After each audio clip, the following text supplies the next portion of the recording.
Sidang jemaat kekasih Tuhan, kita masuk dalam pemberitaan sabda Tuhan, firman Tuhan dari kitab yang terakhir dalam perjanjian lama, Maleakhi. Kitab Maleakhi pasal 2 ayat 17. Maleakhi pasal 2 ayat 17.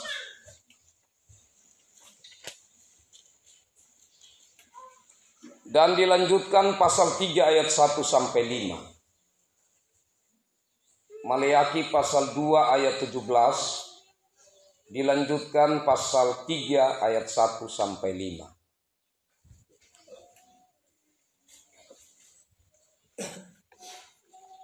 Mari kita berdoa. Saat ini Tuhan, kami membuka hati kami. Hati yang rindu, yang lapar dan haus akan kebenaran Tuhan. Kami sungguh memerlukan sabda Tuhan. Ya Tuhan, topanglah hamba-Mu yang saat ini Tuhan percaya untuk pemberitaan sabda-Mu. Roh Kudus Tuhan melingkupi dia. Biar apa yang dia sampaikan bukan kemampuannya, bukan kehendaknya, tetapi kehendak Tuhanlah yang dinyatakan. Berkati kami semua Tuhan, lingkupi kami semua dengan kuasa surgawi. Dengan hikmat dalam Roh Kudus, biarlah kami memahami firman-Mu yang kami baca, kami dengar, kami renungkan. Dan Roh Kudus yang kami mohon menolong kami di saat kami melakukan maksud firman. Mari datang dan berfirmanlah ya Tuhan. Dalam Yesus Kristus firman hidup, kami berdoa kepada Bapa di sorga. Amin. Kekasih-kekasih Tuhan, saya bacakan bagi kita sekalian. Pertama, Maleakhi pasal 2 ayat 17. Tuhan datang untuk menghukum. Kamu menyusahi Tuhan dengan perkataanmu, tetapi kamu berkata, dengan cara bagaimanakah kami menyusahi Dia? Dengan cara kamu menyangka setiap orang yang berbuat jahat adalah baik di mata Tuhan. Kepada orang-orang yang demikianlah Ia berkenan. Atau jika tidak, di manakah Allah yang menghukum? Kita lanjut pasal 3 ayat 1 sampai 5. Lihat, aku menyuruh utusanku supaya ia mempersiapkan jalan di hadapanku. Dengan mendadak Tuhan yang kamu cari itu akan masuk ke baitnya. Malaikat perjanjian yang kamu kehendaki itu sesungguhnya ia datang. Firman Tuhan semesta alam. Siapakah yang dapat tahan akan hari kedatangannya? Dan siapakah yang dapat tetap berdiri apabila ia menampakkan diri? Sebab ia seperti api tukang pemurni logam dan seperti sabun tukang penatu. Ia akan duduk seperti orang yang memurnikan dan mentahirkan perak. Dan ia mentahirkan orang Lewi, menyucikan mereka seperti emas dan seperti perak, supaya mereka menjadi orang-orang yang mempersembahkan korban yang benar kepada Tuhan. Maka persembahan Yehuda dan Yerusalem akan menyenangkan hati Tuhan seperti pada hari-hari dahulu kala dan seperti tahun-tahun yang sudah-sudah. Aku akan mendekati kamu untuk menghakimi dan akan segera menjadi saksi terhadap tukang-tukang sihir, orang-orang berzinah, dan orang-orang yang bersumpah dusta, dan terhadap orang-orang yang menindas orang upahan, janda dan anak piatu, dan yang mendesak ke samping orang asing dengan tidak takut kepadaku. Firman Tuhan semesta alam.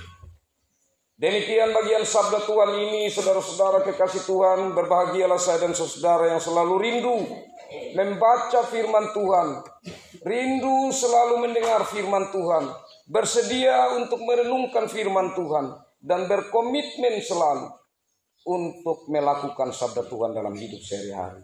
Shalom. Kekasih-kekasih Tuhan, hidup ini adalah ibadah.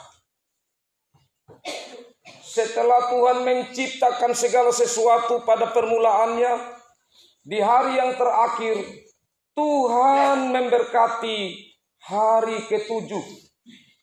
Kenapa Tuhan memberkati hari ketujuh?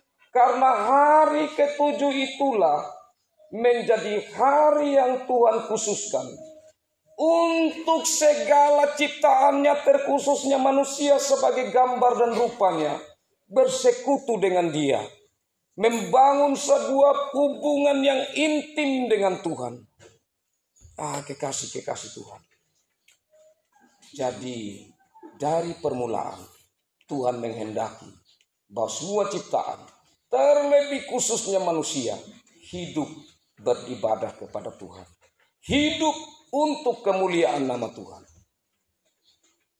Jadi hal beribadah, kekasih-kekasih Tuhan, bukan seruan itu datang karena manusia sudah jatuh dalam dosa. Tapi sebelum manusia jatuh dalam dosa, ibadah itu penting. Tapi setelah manusia jatuh dalam dosa, kekasih-kekasih Tuhan, ibadah menjadi tercemar. Kita ingat kisah tentang Kain dan Habil, yang dalam ibadah mereka, terlebih khususnya saat memberi persembahan kepada Tuhan, di situ Kain dan persembahannya tidak diterima oleh Tuhan, sedangkan Habel dan persembahannya diterima oleh Tuhan. Berarti di sini dalam ibadah, kekasih-kekasih Tuhan, bukan soal yang paling penting itu persembahannya. Kalimat Kain dan persembahannya tidak diterima oleh Tuhan, ini berhubungan dengan Kain sendiri atau orang itu sendiri tidak diterima oleh Tuhan. Kenapa Kain tidak diterima dan kenapa Habel diterima? Karena hati Habel itu terarah kepada Tuhan. Hati Habel sungguh beribadah kepada Tuhan.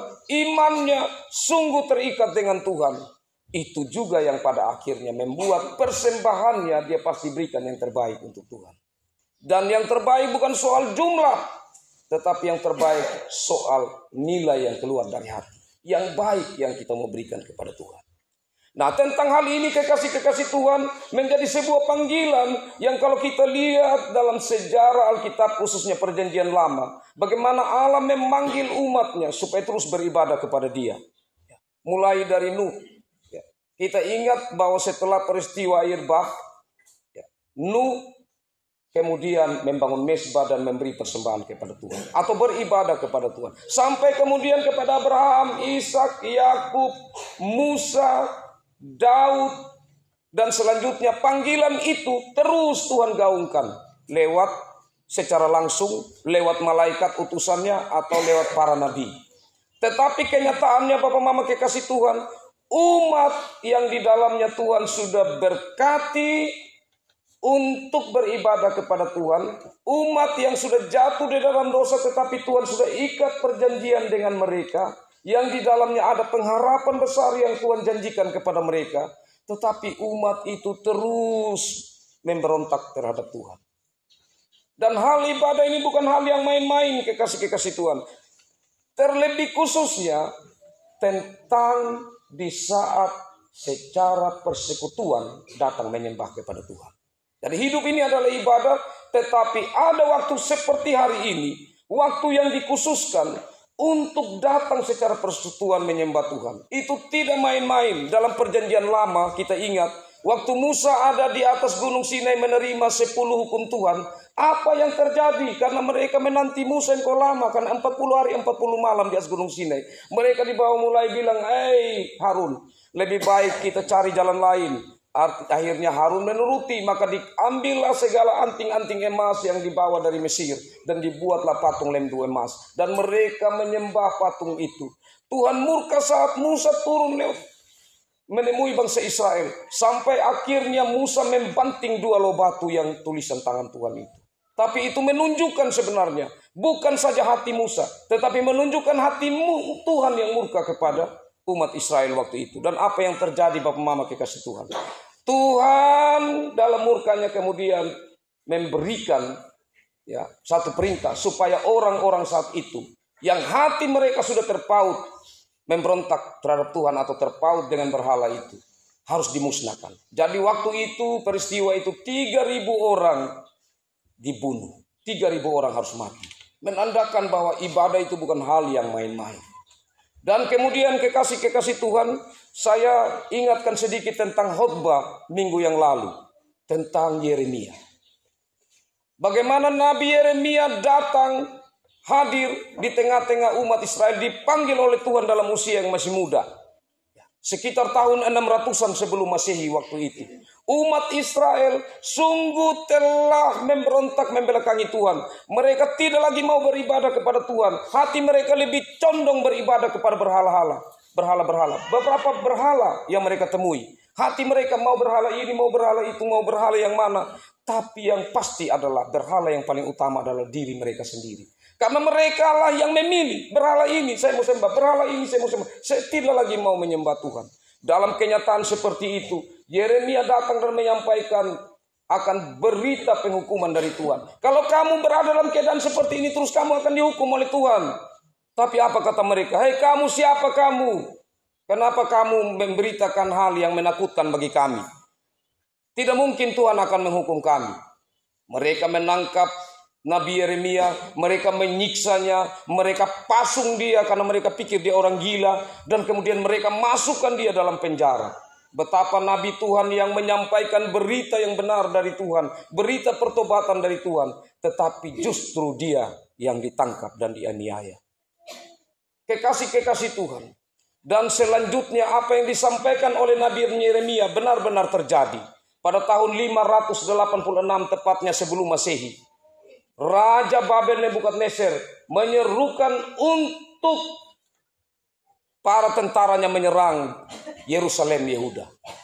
Dan pada waktu itu banyak orang dari Yerusalem atau dari Yehuda yang diangkut ke Babel. Bait Allah dihancurkan. Nah, kekasih-kekasih Tuhan, ini merupakan sebuah kehancuran karena pertama, bait Allah itu merupakan representasi atau sebuah tanda kehadiran Allah di tengah-tengah umat. Jadi kalau ada bait Allah di situ, maka di situ ada Allah yang bersama-sama dengan mereka. Tapi kalau bait Allah dihancurkan, berarti Allah tidak ada di situ. Berarti Allah berdiam diri, Allah membiarkan. Ini satu pukulan yang besar bagi mereka. Tempat mereka bersekutu di situ telah hancur. Dan orang-orang yang kuat, orang-orang muda, hanya tinggal perempuan, orang-orang tua, anak-anak yang ditinggalkan di Yerusalem. Orang-orang lain yang pintar, yang kuat, yang muda diangkut semua ke Babel. Ini pukulan yang kedua, kekasih-kekasih Tuhan. Di mana mereka, orang yang dipilih Tuhan, atau umat yang dipilih Tuhan, tetapi kemudian dibiarkan oleh Tuhan untuk mendapatkan kesengsaraan dari bangsa yang kafir yang tidak kenal Tuhan. Ini pukulan besar. Bukan sesama mereka atau Israel Utara yang datang menyerang mereka. Samaria yang datang menyerang mereka sebagai saudara mereka, kerajaan yang satu. Tetapi justru dari luar, orang yang tidak kenal Tuhan yang datang serang mereka, yang menghancurkan bait Allah. Ini pukulan besar bagi mereka. Pukulan yang ketiga bagi mereka, kekasih-kekasih Tuhan, karena mereka telah memberontak terhadap Tuhan, tidak mendengarkan lewat nabi-nabi sampai kepada Nabi Yeremia seruan dari Tuhan. Ini membuat mereka akhirnya mengalami sebuah penderitaan. Berapa lama Bapak Mama kekasih Tuhan? 70 tahun bangsa Israel mengalami pembuangan di Babel. Bukan waktu yang sedikit. Dan pasti tahun pertama apa yang mereka pikirkan? Mereka pikirkan, Tuhan, kenapa kami harus mengalami ini? Tuhan, kami sadar, kami salah. Tolong Tuhan, kami rindu kembali untuk beribadah kepadamu di bait Allah. Tuhan, kami tidak memiliki tempat untuk beribadah di sini. Kami hanyalah orang jajahan, tidak bisa berbuat lebih bebas. Karena itu tolong kami.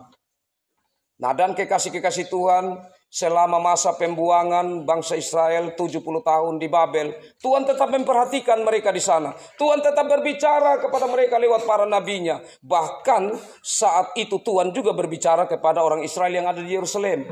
Jadi Tuhan tetap bekerja bagi orang Israel dimanapun mereka berada. Paling tidak dalam hal ini di dua tempat. Di Israel Yehuda, orang-orang yang tetap tinggal atau yang tidak dibuang, Tuhan bekerja di sana, tetap memelihara mereka. Dan juga yang ada di pembuangan, Tuhan tetap memelihara mereka. Tapi kekasih-kekasih Tuhan, apa yang Tuhan lakukan dengan selama 70 tahun ini, sebenarnya itu paling tidak cukup. Karena apa kekasih-kekasih Tuhan? Kesempatan untuk mereka merenungkan. Kami telah memberontak kepadamu ya Tuhan. Kenapa engkau menghukum kami lewat bangsa Babel? Bangsa yang kafir, yang menyembah berhala. Karena kami sudah juga menyembah berhala. Kami tidak beda dengan mereka. Jadi kekasih-kekasih Tuhan, sekarang kerinduan mereka besar. Setiap tahun mereka rindu untuk kembali. Dan pada akhirnya, di tahun 500-an, kita bisa kurangi sendiri. Dari tahun 586 kurang 70 tahun. Masih 500-an, Tuhan bangkitkan sebuah bangsa yang besar, yaitu Persia. Menyerang Babel. Babel dikalahkan. Dan orang-orang yang dari Babel itu diangkut ke Persia. Tuhan bekerja lagi kepada Raja Persia, Kores. Tuhan bilang, Kores, engkau harus mengembalikan umatku ini ke tempatnya. Dan pada akhirnya terjadilah kekasih-kekasih Tuhan, kebijakan yang dikeluarkan oleh Raja Kores, Raja Persia itu. Orang-orang Israel dibuat berkelompok. Kali ini, yang ini pulang dulu ya. Nanti kelompok yang lain lagi beberapa tahun kemudian pulang. Tapi ini sebuah peristiwa besar kekasih-kekasih Tuhan. Karena yang pertama, bangsa Israel yang rindu selama itu pada akhirnya, apa yang Tuhan janjikan terwujud. Meskipun belum sepenuhnya. Jadi mereka akhirnya kembali ke tanah mereka sendiri di Yerusalem. Bahkan yang kedua, Tuhan memberi perintah menggerakkan hati Raja Kores, sehingga Raja Kores memaklumkan atau mengumumkan untuk bangsa-bangsa lain di bawah jajahan Raja Kores ini, atau di bawah jajahan Persia, mereka harus menyumbang untuk mendukung pembangunan Bait Allah. Bayangkan Bapak Mama, Tuhan menggerakkan hati raja orang kafir, raja yang menyembah berhala, untuk kemudian mengeluarkan sebuah maklumat atau perintah supaya orang-orang menyumbangkan untuk pembangunan Bait Allah. Dan di sini sudah mulai ada perkembangan tentang janji Tuhan. Dan bangsa Israel yang kembali itu mereka sudah mulai membangun reformasi diri. Jadi mereka ingat persis 70 tahun. Ini mengingatkan kita tidak boleh lagi menyembah berhala. Dan benar Bapak Mama, saat mereka pulang tahun 500-an itu, mereka tidak lagi sembah berhala. Mereka mulai serius membangun rumah ibadah dan beribadah kepada Tuhan. Tapi lambat laun atau perlahan-lahan Bapak Mama, sesuai berjalannya waktu, mereka mulai pikir, kapan ini janji Tuhan dia penuhi? Kapan Mesias ini datang? Kapan kami ini luput dari kesengsaraan? Karena setelah kami pulang kembali dari Babel, dari Persia, kami harus kembali menata diri. Dan dalam menata diri ini Bapak Mama, mereka juga masih dapat sedikit serangan-serangan, khususnya dari saudara mereka sendiri di Israel Utara. Dan terjadi sebuah kelaparan yang besar. Jadi itu sekitar tahun 100 Masehi, 100-an Masehi. Jadi tahun 500-an mereka kembali, minta maaf ya, 100 tahun kemudian atau 400 tahun Masehi, itu mereka mulai mengalami penderitaan karena kelaparan. Mulai mereka berhutang sana sini, hutang semakin menumpuk. Dan di saat itu, karena pengharapan mereka akan kedatangan Mesias yang tidak pasti, bahkan mereka mulai tidak percaya janji Tuhan tentang datangnya Mesias itu digenapi, maka praktek hidup mereka ditambah dengan kesengsaraan yang ada, mulai sembrono, mulai menjauh dari Tuhan. Apa yang mereka lakukan Bapak Mama kekasih Tuhan? Yang pertama, mereka sudah tidak mengindahkan perintah Tuhan. Tuhan punya perintah begini, hai kamu umatku, untuk menjaga kekudusan hidup sebagai umat pilihan, kamu jangan kawin campur. Kamu orang Israel, ambillah sendiri dengan orang Israel. Karena banyak orang Israel kan, keturunan-keturunan dari yang 12 suku bangsa Israel, tentu di sana sudah bisa untuk mereka saling ambil satu dan yang lainnya. Tetapi apa yang terjadi kekasih-kekasih Tuhan? Karena terlilit dengan persoalan finansial, ekonomi, hutang-hutang, maka suami-suami menceraikan istri mereka. Banyak suami-suami cerai dengan istri mereka, dan mereka kawin dengan orang-orang non-Yahudi atau yang bukan Israel. Tapi orang-orang yang non-Yahudi ini mereka melihat yang agak kaya. Tujuannya apa? Ini tadi, untuk bayar hutang lah, supaya mereka bisa makan minum dengan baik. Itu tujuan mereka. Jadi mereka kemudian mulai kawin campur. Terjadi satu sikap kehidupan ibadah yang tidak beres. Dan kekasih-kekasih Tuhan bukan itu saja. Bahkan ada yang tega. Di saat utangnya sudah terlalu menumpuk, dan di saat sudah sangat terdesak dan hutang, mereka jual anak perempuan mereka, Bapak. Kalau kita baca baik-baik, kita melihat dari pertama sampai selesai, kita akan merasakan ya betapa cara ibadah bangsa Israel sudah penuh dengan kemunafikan dan kepalsuan. Dan kekasih-kekasih Tuhan mereka tega menjual putri-putri mereka untuk supaya hutang mereka bisa tertutupi atau lunas. Itu kejahatan yang luar biasa. Dan bagaimana lagi dalam praktek ibadah Bapak Mama? Dalam praktek ibadah, ya, mereka sudah tidak lagi secara serius menjalankan ritus-ritus, ritual-ritual ibadah secara Kristiani, secara Yahudi yang sudah ditetapkan Tuhan dari masa-masa sebelumnya. Mereka sudah acuh tak acuh. Jadi ibadah ya ibadah, tetapi sudah hal-hal, ada beberapa ibadah-ibadah yang ditentukan, mereka sudah tidak taat lagi yang lain. Dan kemudian kekasih-kekasih Tuhan karena alasan ekonomi, mereka memberikan hewan yang pincang, ya, domba, lembu, kambing. Mereka berikan yang pincang, yang sakit, yang cacat. Padahal dalam perintah Tuhan, domba atau lembu atau kambing yang masih muda itu melambangkan sebuah perantaraan, di mana darah dari anak domba yang masih muda yang suci itu akan membuat mereka bisa bertemu dengan Tuhan. Darah anak domba itu atau anak kambing itu bisa membuat dosa mereka dihapuskan. Tapi apa yang mereka lakukan? Mereka tidak memperhatikan itu lagi. Dan para imam juga Bapak Mama, mereka terima. Sebenarnya para imam itu bilang, "Weh, kenapa kau bawa yang buta? Kenapa kau bawa yang pincang? Kenapa bawa yang sakit?" Tidak boleh. Para imam justru menerima. Ini sudah sebuah kerusakan dari tingkat yang atas sampai pada tingkat umat Bapak Mama. Ini suatu hal yang sungguh ya merupakan kekejian di mata Tuhan. Dan dalam kenyataan-kenyataan seperti ini Bapak Mama, praktek hidup mereka di mana Tuhan perintahkan, "Hai kamu umat, perhatikanlah orang-orang yang susah, perhatikanlah orang-orang yang miskin, perhatikanlah para janda, perhatikanlah para anak yatim piatu." Tapi Bapak Mama di zaman itu, tahun 400-an itu, justru Bapak Mama mereka menindas orang-orang seperti ini.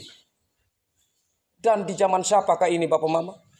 Di zaman Nabi Maleakhi. Jadi zaman Nabi Maleakhi, Bapak Mama, saya sudah berikan gambaran kepada kita tentang model hidup ibadah umat itu sudah melenceng.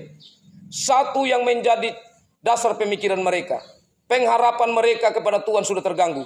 Mereka menganggap setelah kami pulang, kenapa kami masih sengsara? Mana janji tentang Mesias yang datang untuk memberikan pembebasan itu? Itu yang pertama.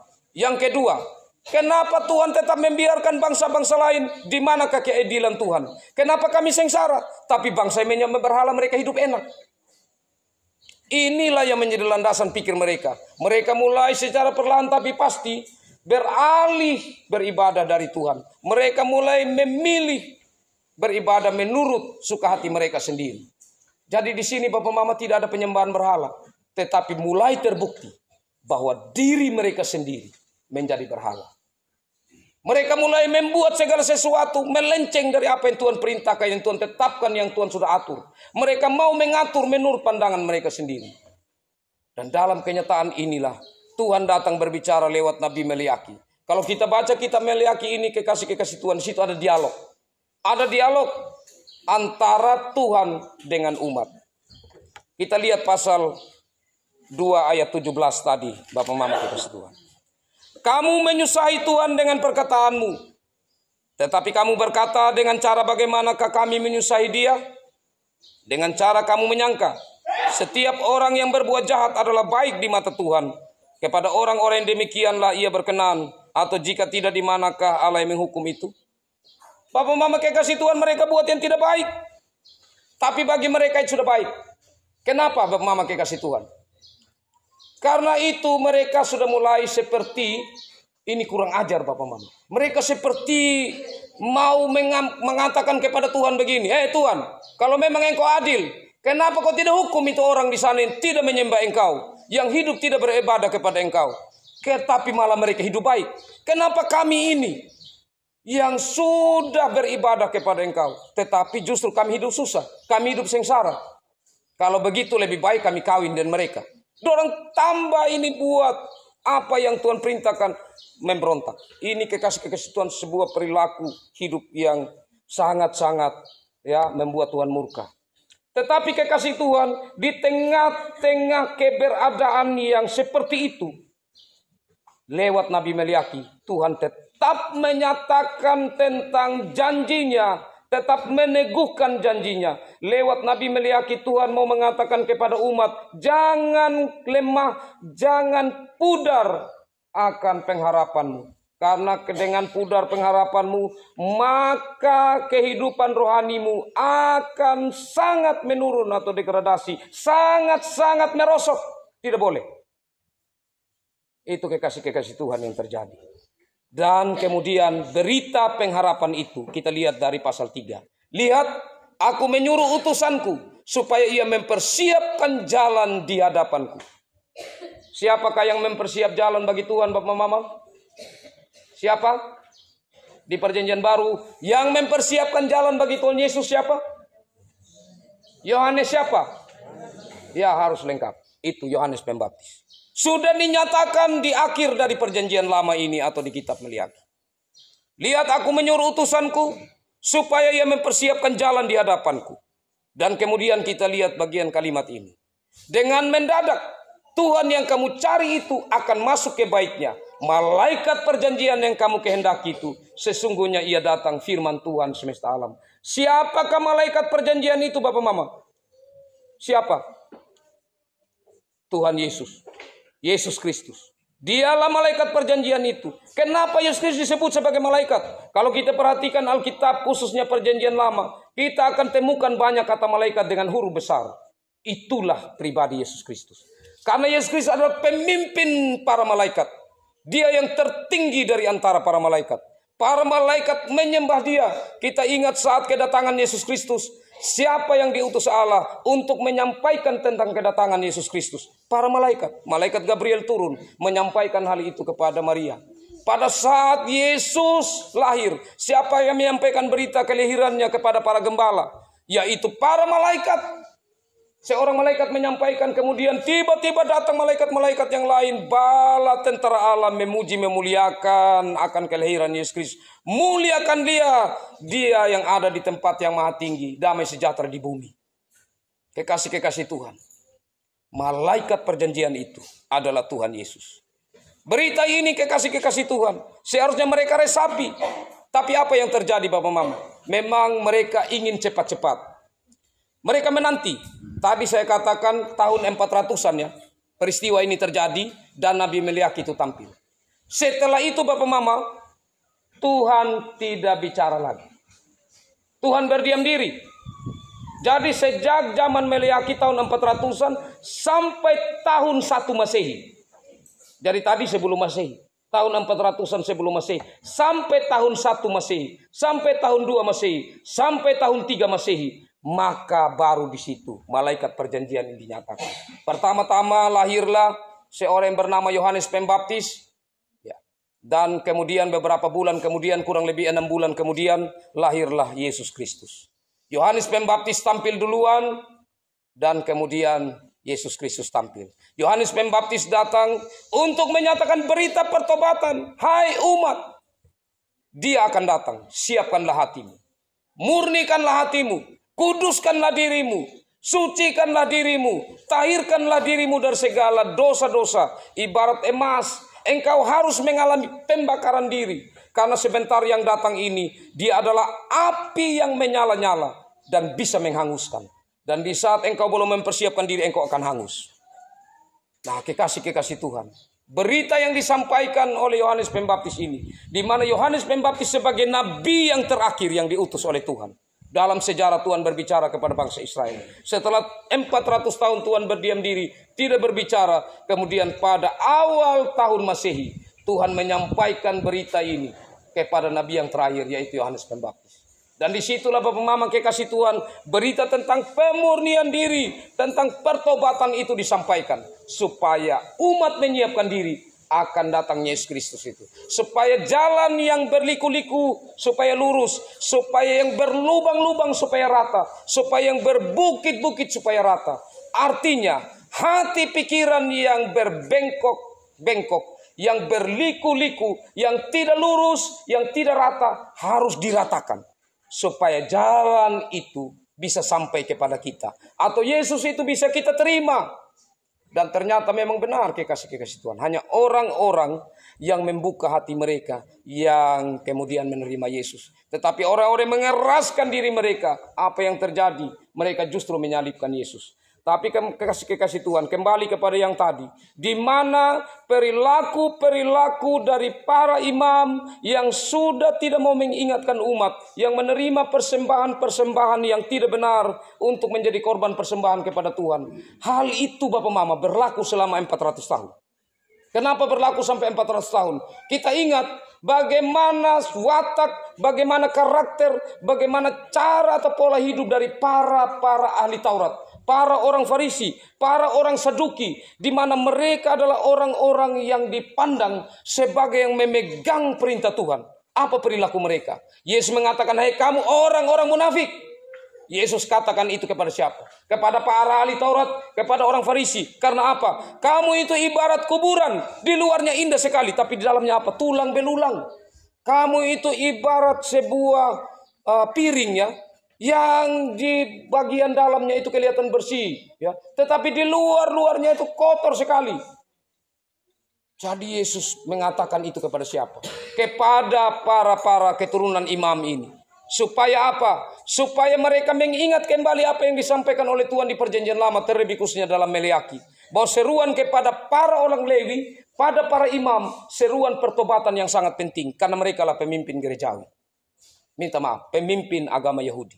Dan dalam konteks kita sekarang, saya, pengerja yang lain, majelis jemaat, kamilah ada orang-orang pertama yang akan berhadapan dengan Tuhan di saat ada perilaku-perilaku menyimpang secara jemaat yang telah dilakukan. Seperti begini. Jemaat ini bawa uang, minta maaf Bapak, contoh saja. Uang yang sudah diramas-ramas, dikucak-kucak. Seperti domba yang cacat. Kita taruh di situ. Itu pasti kita harus periksa hati. Hati kita benar, jangan sampai seperti Kain. Persembahanmu tidak diterima karena hatimu sendiri tidak diterima oleh Tuhan. Dan kalau ini dibiarkan tidak disampaikan Bapak Mama, berarti kamilah yang pertama dipanggil oleh Tuhan. Di hadapan hadirat Tuhan. Kenapa kamu membiarkan praktek-praktek seperti itu terjadi? Kenapa kamu tidak menyampaikan? Kekasih-kekasih Tuhan, kami yang akan ditanya terlebih dahulu. Kalau begitu Bapak Mama, saya ini sangat puji Tuhan, bersyukur sekali jemaat Pemada ini Bapak Mama. Kenapa bersyukur? Karena dalam banyak hal jemaat Pemada ini untuk hal yang baik taat Bapak Mama. Tidak ada yang melawan. Jadi kalau untuk hal yang baik disampaikan oleh majelis jemaat, jemaat ini turut. Belum ada jemaat ini yang memberontak. Kalau paling mereka kurang setuju atau apa, mereka kawanar di rumah, tidak mau datang gereja. Tapi tidak banyak yang begitu. Tidak banyak yang begitu. Satu-satu orang saja yang kemudian tidak lagi mau injak gereja karena satu dua hal yang mereka anggap. Tapi itu mungkin juga karena ketidakmengertian dari mereka tentang apa yang seharusnya mereka lakukan. Karena itu berita harus terus disampaikan. Karena itu Bapak Mama jangan tolak juga di saat ada PKS, di saat ada kunjungan. Karena disitulah kita diingatkan lagi oleh Tuhan. Dan termasuk dalam ibadah minggu khususnya Advent ini. Tuhan sedang mempersiapkan hati kita. Supaya hati kita dimurnikan. Apakah saya dan Bapak Mama bersedia untuk hati kita dimurnikan? Bersedia? Saya juga bersedia Bapak Mama. Bersedia. Pemurnian yang Tuhan lakukan itu tidak mudah.